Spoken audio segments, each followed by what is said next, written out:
Hello students, my name is Viren Thakur and welcome to my channel easy English. आज के वीडियो में हम बात करेंगे CBSE, HP board, Haryana board, class +1 book Hornbill, chapter number 1 and the name of the chapter is portrait of a lady.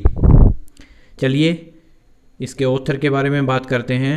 इसके author हैं Khushwant Singh, a famous Indian writer of English, was born in 1915 1915 में इनका जन्म हुआ था and received his education in Lahore, Delhi and London।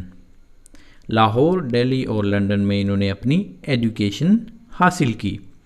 He is often referred to as a versatile humorist, commentator, editor and short story writer and novelist। His novel A Train to Pakistan, based on turmoil and trauma of the partition of India and Pakistan, has been made into a full-length feature film। इनका सबसे विख्यात novel जो है वो है A Train to Pakistan, जिसमें विभाजन के दौरान भारत और पाकिस्तान के लोगों की समस्याओं को और मुश्किलों को हाईलाइट किया गया है।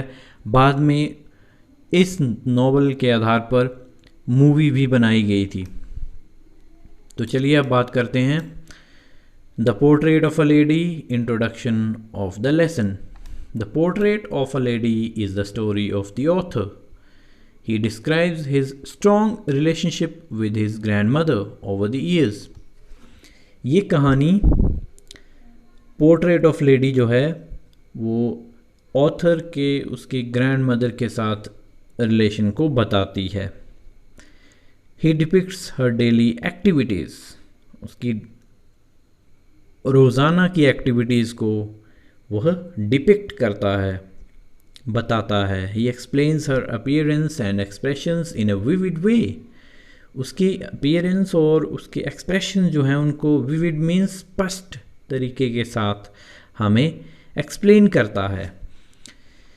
His description draws almost a realistic presence of grandmother in front of our eyes। Writer की डिस्क्रिप्शन इतनी ज़बरदस्त है कि हमें ये लगता है कि ग्रैंड मदर हमारी आंखों के सामने आ गई है। The portrait of a lady summary. Author's reminiscence of his grandparents. सबसे पहले ऑथर अपने ग्रैंड पेरेंट्स को याद करता है, उसकी पास से जुड़ी हुई यादों को हाईलाइट करता है। The chapter the portrait of a lady is the story of the author and his grand mother. The grandmother was an old woman and her face was a crisscross of wrinkles. Grandmother जो थी वो एक old woman थी और उसका face crisscross था, wrinkle से भरा हुआ, झुर्रियों से भरा हुआ। Running from everywhere to everywhere. जब हम ग्रैंड मदर के फेस को देखते थे तो ऐसा लगता था कि झुर्रियाँ एक स्थान से दूसरे स्थान तक दौड़ लगा रही हों। The author had always seen her like this for the past 20 years. पिछले 20 सालों से ऑथर ने अपनी ग्रैंड मदर को वैसा ही देखा था। कोई भी चेंज ऑथर को अपनी ग्रैंड मदर की अपीयरेंस में नज़र नहीं आया था। She appeared to be so old that he could not imagine her being young and pretty। जब ग्रैंड मदर उसे अपनी यंग एज के बारे में बताती थी और ये बताती थी कि वो काफ़ी खूबसूरत थी, लेकिन यह विश्वास करना ऑथर के लिए बिल्कुल इम्पॉसिबल था। She was short, fat and slightly bent। The author had seen his grandmother's portrait, an old man grandfather's portrait। She was short, fat and slightly bent। The author had seen his grandfather's portrait, an old man with a turban and a long white beard covering his chest।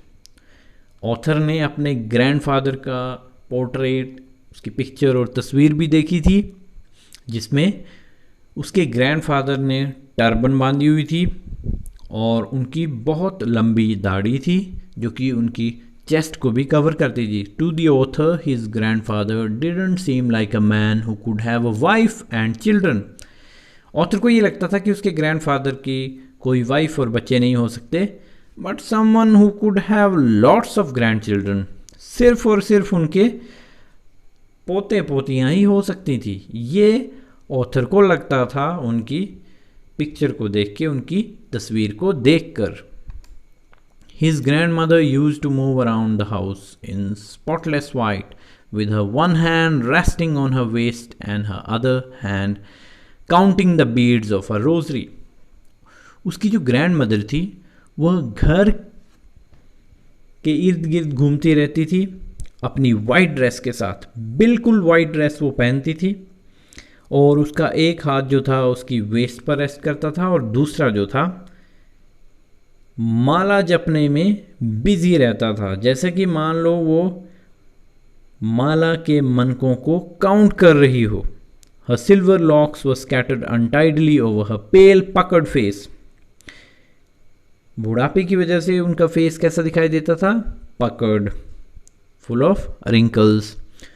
और उनके silver locks जो थे, उनके silver colour के जो बाल थे वो अनटाइडली उनके फेस के ऊपर पड़े हुए होते थे। और ग्रैंड मदर के लिप्स जो थे constantly moved in inaudible prayer. उसके लिप्स हमेशा इनऑडिबल प्रेयर में चलते रहते थे। वो प्रेयर करती रहती थी लेकिन प्रेयर किसी को सुनाई नहीं देती थी। Early bonding with grand mother in village. अब हम यहाँ बात करेंगे कि शुरुआत में ग्रैंड मदर और ऑथर के रिलेशन में कितना प्यार था, कितना मेल मिलाप था। In the initial days, the author and his grandmother had a good relationship. She said her morning prayer in a monotonous sing-song. वो मॉर्निंग प्रेयर में रोज़ एक तरह के ही गाने गाती रहती थी। She used to wake him up and get him ready for school. She used to pack the things required by him for the day and walked him to school every day. वो उसे जल्दी उठाया करती थी।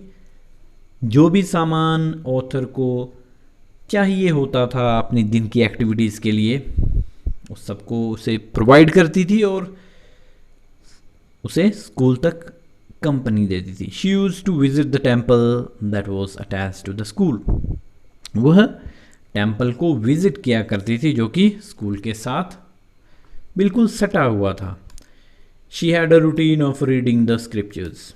धार्मिक किताबों को पढ़ती थी। The author, along with other children, sat on the veranda singing alphabets and morning prayers. They both used to come back home together with stray dogs roaming around them, as his grandmother would carry the stale chapatis to feed them. अब author जो था वो और बच्चों के साथ veranda में बैठता था और अल्फ़ाबेट्स और मॉर्निंग प्रेयर्स को सीखता था और गाता था।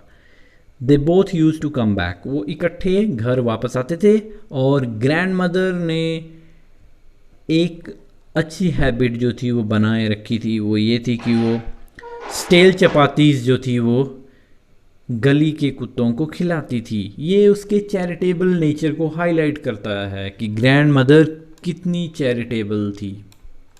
अब देखिए उनके रिलेशनशिप में, फ्रेंडशिप में एक टर्निंग पॉइंट आता है। देखते हैं कैसे वो टर्निंग पॉइंट आता है। When his parents were comfortably settled in the city they sent for them. जब उसके पेरेंट्स सिटी में अच्छे से सेटल हो गए तो उन्होंने ग्रैंड मदर को और ऑथर को बुला लिया। As they reach the city his relationship with his grand mother took a turn. एक टर्न आ गया उनके रिलेशनशिप में। Though they share the room, their bond grew apart. उनका बॉन्ड जो था वो अलग थलग होने लग गया। He started going to an English medium school. She no longer accompanied him to his school and there were no longer stray dogs who roamed around them while walking back home. अब जो activities गांव में होती थी कि stay dogs को chapatis देना, जब ऑथर स्कूल जाता था तो ग्रैंड मदर उसे अकम्पनी करती थी, ये सब शहर में होना बंद हो गया, जिससे उन दोनों के बीच गैप बढ़ना शुरू हो गया। She, however, used to ask him about his day and what he had learned. She didn't understand anything as everything was in another language which she could not understand. अब यहाँ पर हाई लेवल की language use होनी शुरू हो गई जो grand mother को समझ नहीं आती थी. She didn't approve of the new syllabus that he was studying because she thought that they did not teach him about God and scriptures. अब शहर में जो स्टडी का पैटर्न था, सिलेबस था, वो अलग था. यहाँ गॉड के बारे में और धार्मिक किताबों के बारे में इतना ज्ञान नहीं दिया जाता था. अब हम अगर इसको पिछले फेज से कंपेयर करें, जब गांव में ऑथर स्टडी करता था तो उसे स्क्रिप्चर्स के बारे में बताया जाता था. अब इससे जो ग्रैंड मदर थी काफ़ी निराश हो गई क्योंकि she was a religious lady और वो ये कभी नहीं चाहती थी कि ऑथर कल्चर से बाहर की चीज़ों को सीखे. She said nothing but her silence meant disapproval. उसने कुछ नहीं कहा लेकिन उसकी साइलेंस जो थी वो डिसअप्रूवल को बता रही थी. वो इस बात को बता रही थी कि वो इस बात से सहमत नहीं है. She rarely talk to him after that. उसने उसके बाद बहुत कम बात की ऑथर से. उसके बाद उनका कॉमन लिंक जो था फ्रेंडशिप का वो टूट गया. Common link of friendship snapped. When he went up to university he was given a room of his own. जब वो यूनिवर्सिटी स्टडी करने के लिए गया तो ऑथर को एक अलग रूम दे दिया गया. The common link of friendship was snapped. His grand mother accepted her seclusion with resignation. उसने अपना अकेलापन जो था वो एक्सेप्ट कर लिया लेकिन रिजेक्शन के साथ, रेजिग्नेशन के साथ. वो रेडी नहीं थी उसको एक्सेप्ट करने के लिए. She stopped talking to everyone and spent her whole day sitting at her spinning wheel, reciting prayers and moving beads of the rosary with one hand. तो चरखा काटने में वो अपने आप को व्यस्त रखने लगी, प्रेयर रिसाइट करने में अपने आप को व्यस्त रखने लगी और एक हाथ से अपनी माला जपने में ही बिजी रहने लगी. However, she loved feeding sparrows in the veranda at dawn. Breaking bread into pieces and feeding it to the birds was her daily routine. जैसा कि आपको पता है कि वो एक चैरिटेबल लेडी थी. उसने अपनी इस चैरिटेबल नेचर को कंटिन्यू रखा. बर्ड्स को ब्रेड के पीसेस वो रेगुलरली दिया करती थी. The birds would sit on her legs, her head, some even on the shoulders. Birds भी उसके पास आते थे, उसे रिकॉग्नाइज करते थे और कभी उसकी लेग्स पर, कभी उसके सिर पर और कभी उसके शोल्डर्स पर आके बैठते थे. वो ये बताते थे कि किस तरह से उनका रिलेशन ग्रैंड मदर के साथ है जो कि नेचर लवर थी और चैरिटेबल लेडी थी. When the author decided to go abroad for further studies, he was sure that his grandmother would be upset. उसे पता था कि ग्रैंड मदर इस बात को जानकर काफ़ी दुखी होगी. She came to the railway station to leave him off. She was not sentimental. वो sentimental बिल्कुल नहीं हुई, भावुक बिल्कुल नहीं हुई. Continuously recited her prayers. उसने prayers को continuously recite किया. Her mind lost in prayers and she kissed him on the forehead. And when he left, he cherished the moist imprint as perhaps the last sign of physical contact between them.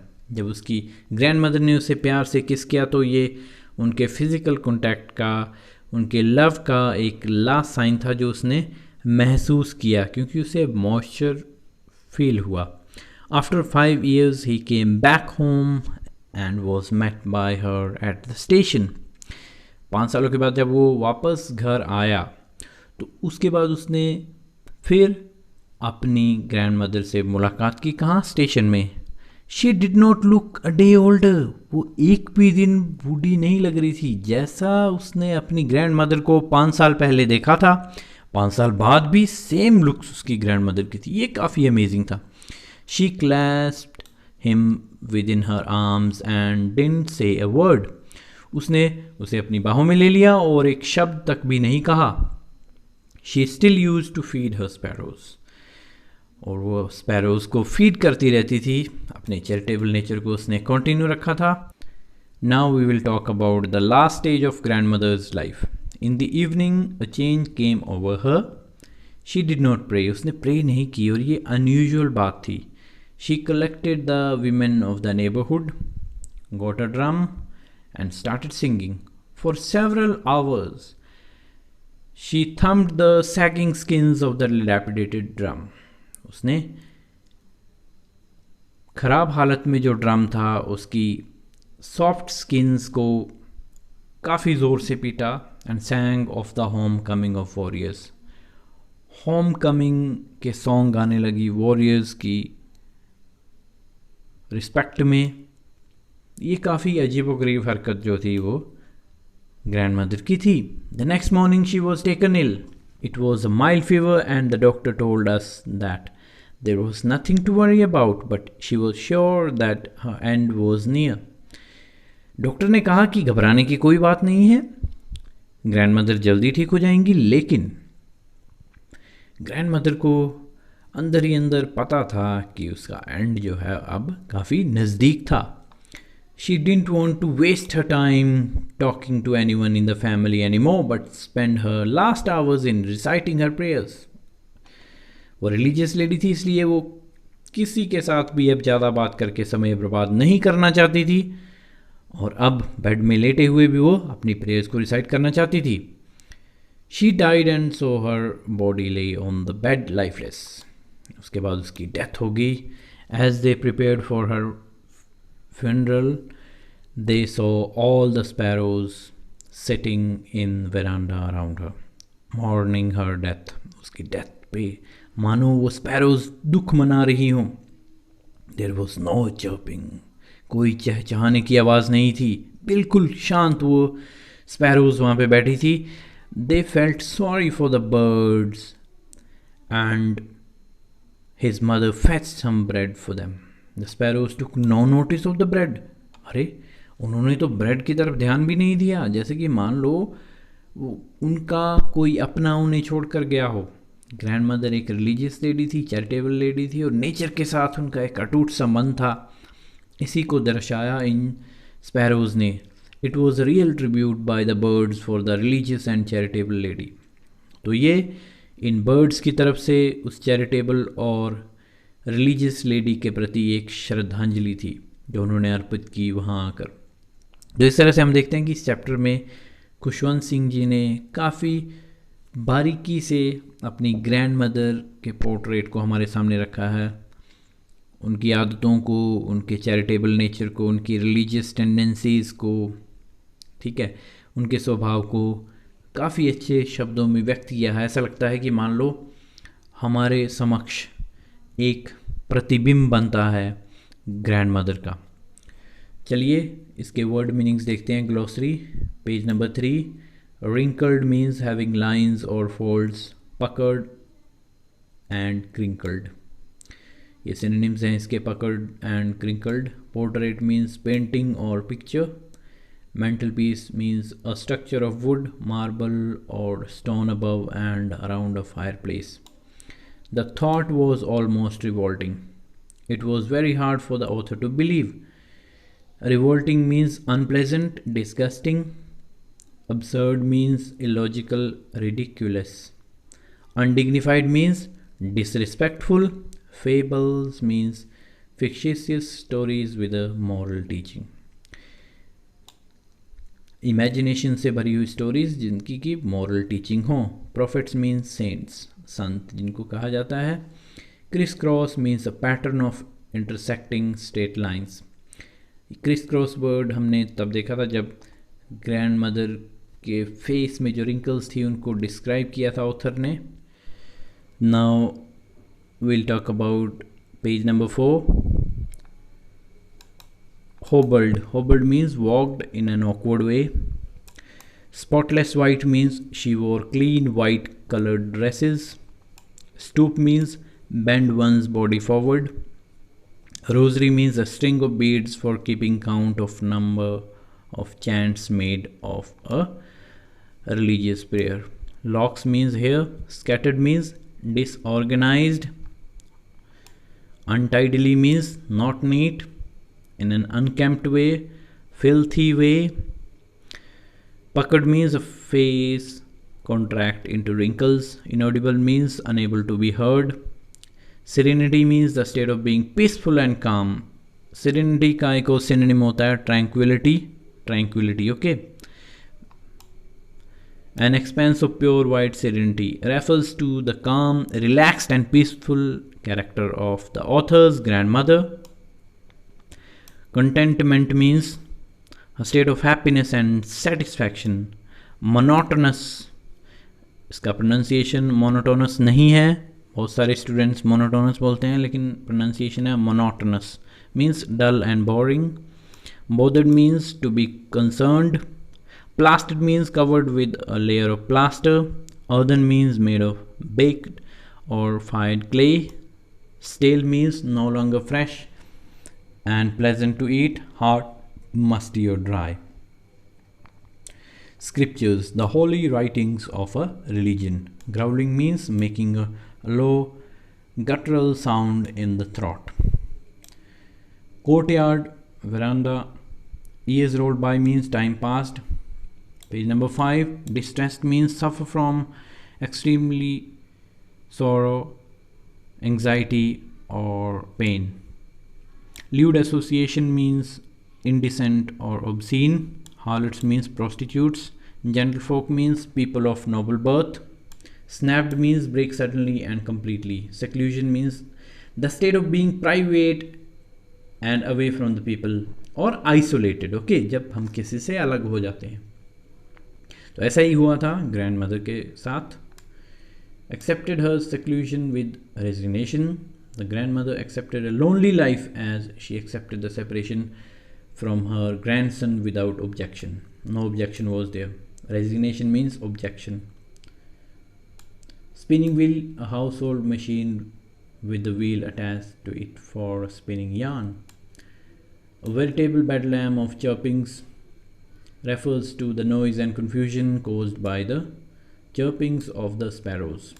Veritable means used to describe something which is very interesting or unusual. Bedlam means confusion. Perch means alight or rest on something. किसी चीज़ के ऊपर बैठना.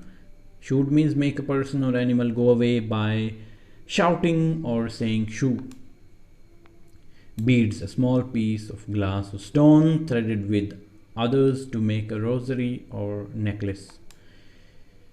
Cherished means held something dear. Moist means wet. Imprint means impression or stamp.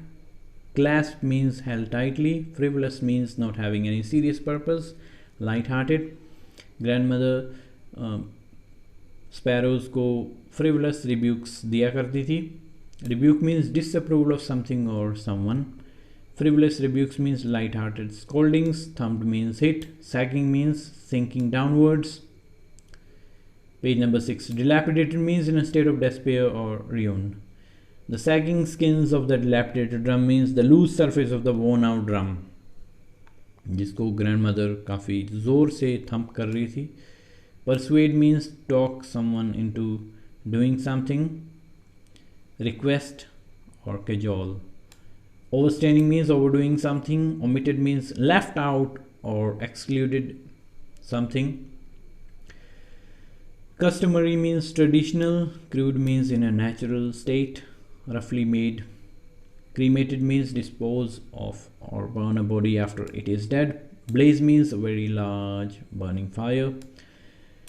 Shroud means a piece of cloth used to wrap a dead person. Corpse means dead body. So students, I hope that you have liked this video. For such kind of videos, stay tuned with me. Keep watching my channel Easy English. Don't forget to share, subscribe and like.